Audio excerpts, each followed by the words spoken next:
Students welcome back to simply tutor classes. अभी हमने last जो टॉपिक कवर किया, चैप्टर ख़त्म किया, उसका नाम था क्वालिटी कॉस्टिंग। अब पढ़ते हैं हम नेक्स्ट चैप्टर की साइड जिसका नाम है टारगेट कॉस्टिंग। आज हम टारगेट कॉस्टिंग करेंगे। टारगेट कॉस्टिंग को हम 2 पार्ट्स में कवर करेंगे। एक पार्ट इस वीडियो में कवर होगा, सेकंड पार्ट आपको नेक्स्ट वीडियो में मिलेगा। आज जो हम कवर करेंगे वो करेंगे टारगेट कॉस्टिंग का मीनिंग, टारगेट कॉस्टिंग के features, process, advantages and disadvantages. मतलब एक प्रॉपर क्वेश्चन इस वीडियो से आपका रेडी हो जाएगा। तो स्टार्ट करें वीडियो।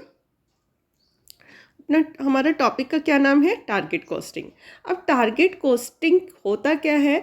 टारगेट कॉस्टिंग एक ऐसी टेक्निक है जो कि मैनेजमेंट को हेल्प करती है कॉस्ट पर फोकस करने में, कि हमारे कंपनी की क्या कॉस्ट है। मतलब कॉस्ट को ना एक स्टैंडर्ड रेट में फिक्स करने में हेल्प करती है। इस टेक्निक के अंदर क्या करते हैं, मैं पहले आपको ऊपर ऊपर से समझा देती हूँ कि होता क्या है इस टेक्निक के अंदर। टारगेट कॉस्टिंग के अंदर ना हम सबसे पहले क्या कर लेते हैं, सेलिंग प्राइस फिक्स कर लेते हैं अपने प्रोडक्ट का, कि हम प्रोडक्ट को किस रेट पर बेचेंगे। अब जब हमारे पास ऑलरेडी एक एस्टिमेटेड सेलिंग प्राइस है, फिर हम देख लेते हैं कि हमें प्रॉफिट मार्जिन कितना चाहिए। हम कॉस्ट पे नहीं, हम सीधे रास्ते से नहीं चल रहे, अब हम नीचे से ऊपर की साइड चल रहे हैं। मतलब हम उल्टा चल रहे हैं। कैसे? सेलिंग प्राइस से चल रहे हैं हम कॉस्ट की साइड। हमने क्या डिसाइड करना है, मैनेजमेंट ने क्या डिसाइड करना है? सबसे पहले सेलिंग प्राइस, कि हमारा जो प्रोडक्ट है मार्केट में किस रेट पर बेचा जाएगा। उसके बाद क्या देखना है कि उसका प्रॉफिट मार्जिन कितना चाहिए। हमें 20% प्रॉफिट कमाना है, 25%, वो जितना चाहती है ऑर्गेनाइजेशन। ठीक है, तो यहाँ पर कॉस्ट कैसे कैलकुलेट होगी? कॉस्ट कैलकुलेट हो जाएगी selling price minus profit margin. मतलब हमारा ये जो कॉस्ट आई है ना, ये एस्टिमेटेड कॉस्ट है। एस्टिमेटेड मतलब अभी हमने प्रोडक्ट बनाना नहीं शुरू किया, हमने ऑलरेडी डिसाइड किया हमने किस रेट पर प्रोडक्ट को बेचना है, कितना हमने उसके ऊपर प्रॉफिट कमाना है। जो बचा हुआ पार्ट हो जाएगा वो किसका हो जाएगा? कॉस्ट का। अब हम मार्केट में अपने प्रोडक्ट को किस पर बेचेंगे? इस कॉस्ट प्राइस पर बेचेंगे। ठीक है, तो टारगेट कॉस्टिंग एक ऐसी टेक्निक है जो कि मैनेजमेंट को कॉस्ट पर फोकस करने में हेल्प करती है। इस टेक्निक के अंदर सबसे पहले सेलिंग प्राइस को डिटरमाइन किया जाता है, फिर उसके बाद प्रोडक्ट को बनाया जाता है।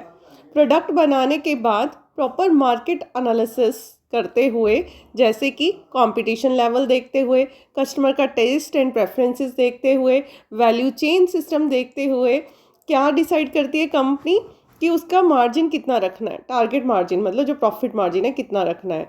अब उस प्रॉफिट मार्जिन को किस में से लेस करेंगे? सेलिंग प्राइस में से। तो क्या निकल कर आ जाएगा? Target cost. अगर मैं एक फॉर्मूला आपके सामने रखूं, target cost is equal to target selling price minus target margin. मतलब मार्जिन क्या है? Profit margin.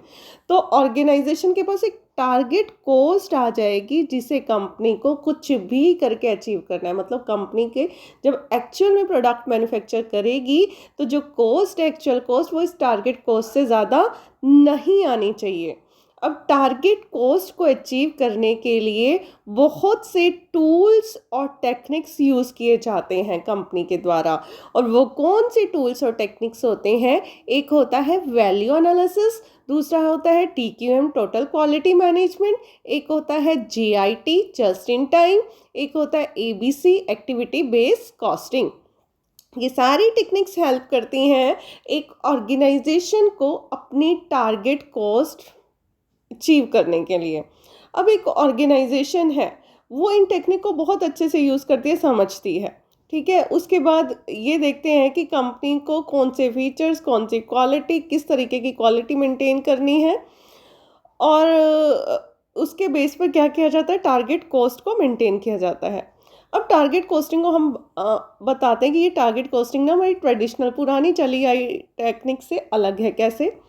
देखिए, ट्रेडिशनल टेक्निक के अंदर हम पहले क्या करते थे? प्रोडक्शन के बेस पर जितनी कॉस्ट आती थी उस कॉस्ट को निकालते थे, फिर उसके अंदर प्रॉफिट मार्जिन ऐड करते थे, फिर हम देखते थे कि हमारा कितना सेलिंग प्राइस आया। यहाँ पर हम अपोजिट डायरेक्शन में चल रहे हैं। पहले हम देख रहे हैं कि हम किस रेट पर अपने प्रोडक्ट को मार्केट में बेचेंगे, हमने कितना मार्जिन रखना है, बचा हुआ पार्ट हमारा कॉस्ट का हो गया। और कौन सी कॉस्ट? टारगेट कॉस्ट, जिसे हमने फ्यूचर में अचीव करना है। इतना क्लियर हुआ? अब अगर हम बात करें फीचर्स ऑफ टारगेट कॉस्टिंग, तो सबसे पहला फीचर क्या होगा? Market conditions. मार्केट कंडीशन बहुत इंपॉर्टेंट रोल प्ले करती हैं सेलिंग प्राइस डिसाइड करने में किसी भी प्रोडक्ट का। फिर उसके बाद अगर हम देखें प्रोड्यूसर कौन होता है, प्राइस टेकर। प्राइस मेकर नहीं होता प्रोड्यूसर, प्राइस टेकर, जो उसे मिल गया एस्टिमेटेड उसी के ऊपर उसने अपना प्राइस सेट करना है। उसके बाद टारगेट सेलिंग प्राइस के अंदर डिज़ायर्ड प्रॉफिट मार्जिन भी इंक्लूडेड होता है। टारगेट कॉस्टिंग कॉस्ट रिडक्शन पर फोकस करता है, कॉस्ट कंट्रोल पर और कॉस्ट मैनेजमेंट पर फोकस करता है। नेक्स्ट पॉइंट क्या है, स्कोप जो है कॉस्ट रिडक्शन का वो डिफरेंट होता है target cost and current cost of production. मतलब जो हमारा कॉस्ट रिडक्शन है ना वो डिपेंड करता है टारगेट कॉस्ट और हम कैसे कॉस्ट को रिड्यूस कर रहे हैं, करंट कॉस्ट क्या है हमारे प्रोडक्ट की।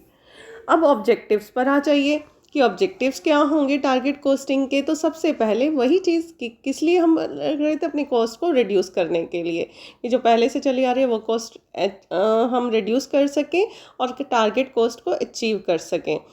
अब जो सेकंड स्टेप है, match the product with the need of the customer, कि हम अपने प्रोडक्ट की क्वालिटी के साथ कॉम्प्रोमाइज़ नहीं करेंगे। हमारा मेन फोकस किस पर रहेगा, कॉस्ट को रिड्यूस करने पर और टारगेट कॉस्ट को अचीव करने पर। यहाँ पर एम्प्लॉयज़ को मोटिवेट किया जाता है ताकि टारगेट कॉस्ट को अचीव किया जा सके। क्लियर। नेक्स्ट आता है हमारा प्रोसेस ऑफ टारगेट कॉस्टिंग। इसके अंदर क्या क्या स्टेप्स हैं हमारे। सबसे पहले हमें देखना पड़ता है कि हमारा प्रोडक्ट क्या है, डिफाइन करना पड़ता है प्रोडक्ट। उसके बाद हमें टारगेट सेट करना पड़ता है कि हमने क्या हमने अपना सेलिंग प्राइस रखना है, कितना हमने प्रॉफिट मार्जिन रखना है और कितना हमारा प्रोडक्ट की कॉस्ट आएगी। उसके बाद हमने एम्प्लॉयज़ को मोटिवेट करना है ताकि वो उसी कॉस्ट के अंदर अपने प्रोडक्ट को बना पाएँ। और लास्ट में मेंटेनिंग कॉम्पिटिटिव कॉस्ट, हमारी कॉस्ट ऐसी नहीं होनी चाहिए कि हमारे कस्टमर की कॉस्ट से ज़्यादा हो जाए। ठीक है, ये थे हमारे स्टेप्स। उसके बाद आ जाते हैं हमारी एडवांटेजेस क्या होंगी।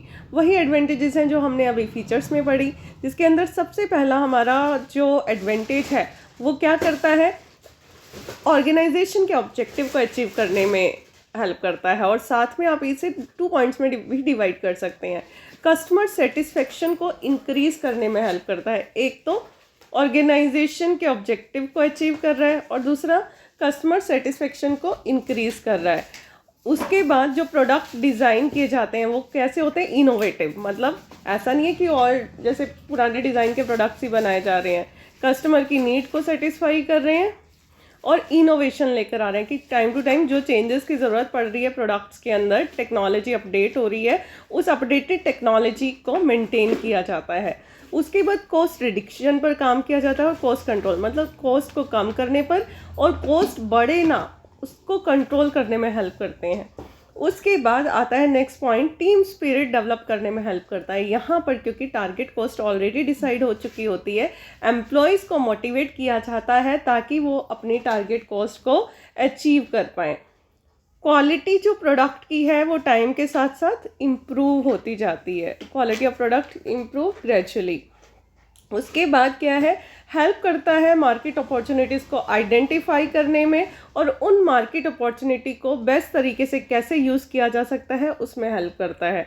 नेक्स्ट है इंटीग्रेट करता है सारे के सारे एफर्ट्स ऑर्गेनाइजेशन के फ्रॉम टॉप टू बॉटम। आज की क्लास में हम सिर्फ इतना कवर करेंगे, बाकी का बचा हुआ पार्ट टारगेट कॉस्टिंग का हम अपनी नेक्स्ट पार्ट में कवर करेंगे। आई होप आपको क्लियर हुआ होगा। इसके साथ ही हम आज की क्लास यहीं वाइंड अप करते हैं। Thank you so much.